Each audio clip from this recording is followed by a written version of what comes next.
लोकांनी लोकांसाठी उचललेले अस्त्र म्हणजे लोकशस्त्र न्यूज।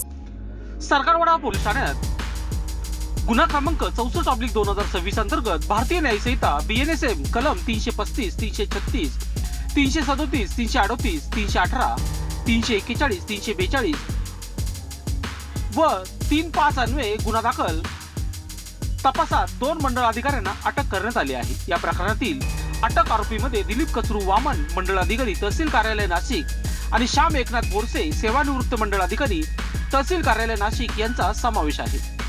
प्राथमिक तपासात भूमी अभिलेख विभागाकडील बनावट मोजणी नकाशा, हिस्सा फॉर्म क्रमांक 4 व 12, गटबुक तसेच इतर कागदपत्रांची आवश्यक पडताळणी न करता तसेच काही प्रकरणांमध्ये तहसील कार्यालयाचे आदेश अथवा पत्र नसतानाही संबंधित विकसक, जमीन मालक आणि गुंतवणूकदाराची संगनमत करून 14 सर्वे गटांमधील फेरफार नोंदी प्रमाणित व मंजूर केलेला आरोप आहे।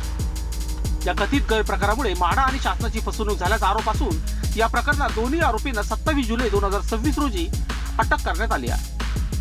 आरोपींना न्यायालयात हजर केले असता माननीय न्यायालयाने 7 दिवसांची पोलीस कोठडी मंजूर केली असून या प्रकरणाचा पुढील तपास सरकारवाडा पोलीस करीत आहे। लोकशास्त्र न्यूजसाठी बंटी आढाव, नाशिक। लोकांनी लोकांसाठी उचललेले अस्त्र म्हणजे लोकशस्त्र न्यूज।